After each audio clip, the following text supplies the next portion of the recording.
I wonder what you think of the state of the media ecosystem now. Like, you've been a few places. You've been off in Rumble Land for 3 years. You've been on Substack in the early days. You were working with newspapers. You had a blog in the heyday of blogging. And there's been lots of anxiety about the state of media. Like, the Washington Post just laid off a third of their reporters the other day. But how does it look like to you? Like, what does the health of the media ecosystem look like to you as it's going through this transition? It's funny that I was going to write about.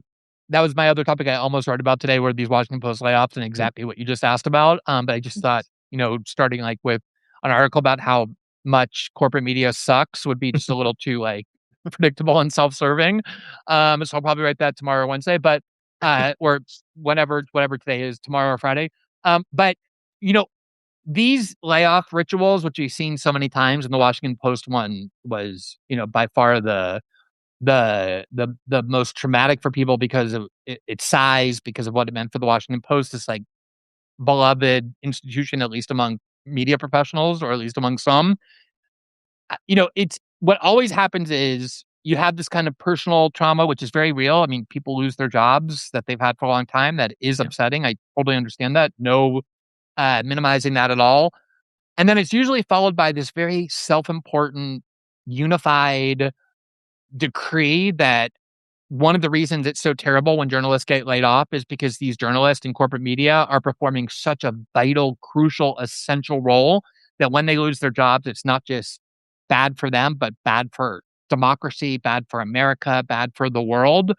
And then they get simultaneously very angry about the fact that there have been layoffs, as though their work is so noble and so uniquely valuable that they should be divinely entitled to have a job for forever. And the reality is that it's not just that a lot of these outlets are failing because people have moved away, although that is definitely the case. Even more damagingly is the fact that the public has just lost faith and trust in these media institutions. Every poll shows that, and it gets more and more severe as each year goes by. The public just doesn't trust large media outlets or media brands any longer. They believe, in fact, that not only is it unreliable, but that they're purposely, whether this is true or not, this is absolutely what most Americans believe, that they're purposely disseminating false claims or misleading claims or being deceitful in order to advance some sort of political or partisan or ideological agenda. And once people perceive that about you, that is a completely insurmountable problem unless you reverse it. And what amazes me about these layoff rituals is that there's never a moment, and this is true going back years, where most of these journalists will stop in a minute and look in the mirror and say, why is this happening? Why is our industry collapsing? Why has public faith and trust in our institutions evaporated and so rapidly unraveled? Is it because of anything that we're doing? Have we contributed to the erosion of faith and trust on the part of the public that in turn is causing these businesses to fail, which is incinerating our jobs? There's no self-reflection, no introspection, no assumption of responsibility at all. And it's like the more this happens, the angrier they get, the more entitled they get, and the less willing they are to look at their own behavior. And I kind of am amazed by that. I mean, I guess we all resist us accepting blame and assigning responsibility for ourselves, but I think being an adult is overcoming that resistance. Yeah. And I think that's a big problem in journalism.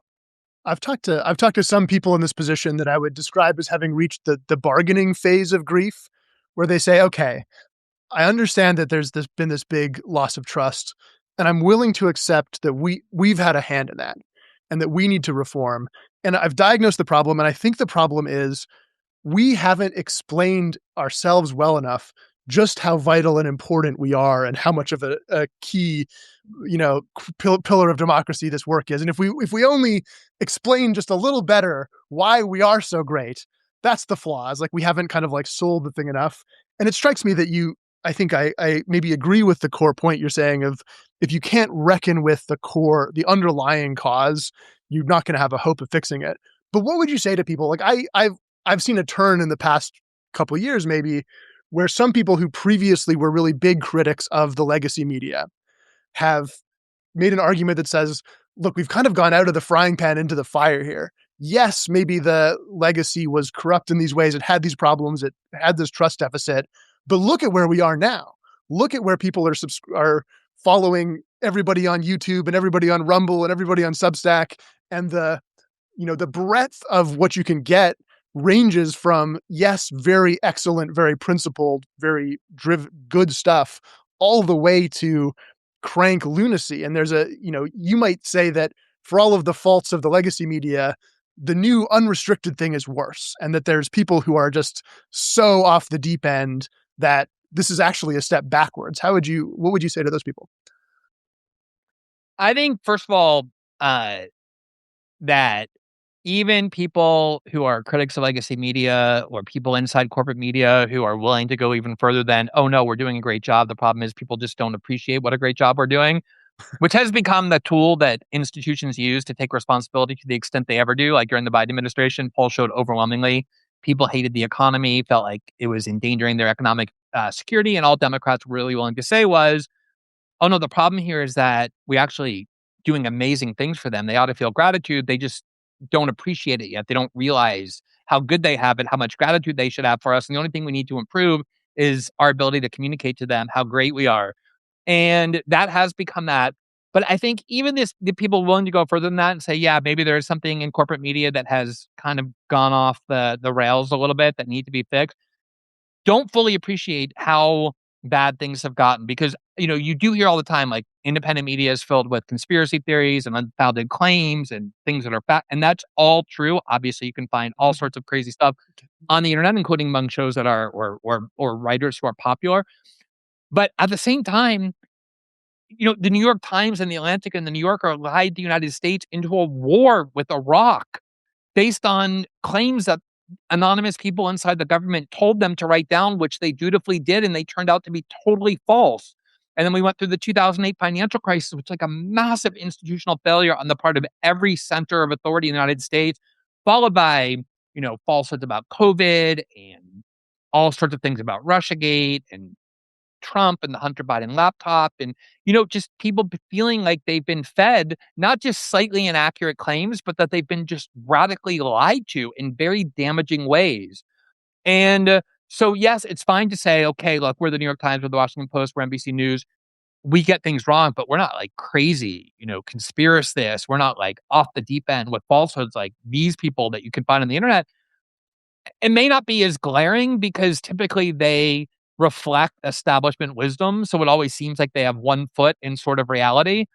But in a lot of ways, what they do in that regard is as bad and even more damaging precisely because they have inherited this notion that they are sort of institutionally valid. That said, I do think there are a lot of problems with independent media, including what you kind of alluded to at the beginning, which is this idea of audience capture.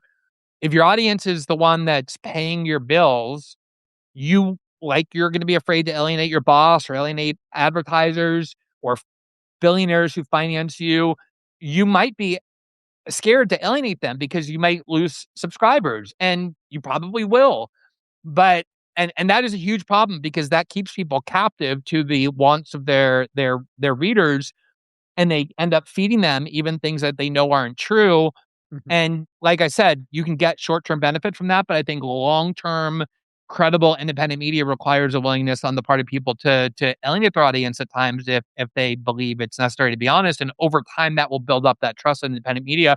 I do think we absolutely need independent media. There's way too few voices without it concentrated in the hands of very homogenized, powerful, and wealthy interests.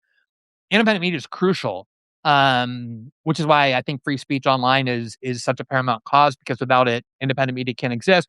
Sure, it has its flaws, and I think people need to be careful consumers, like make sure that you're not being deceived or taken in by charlatans.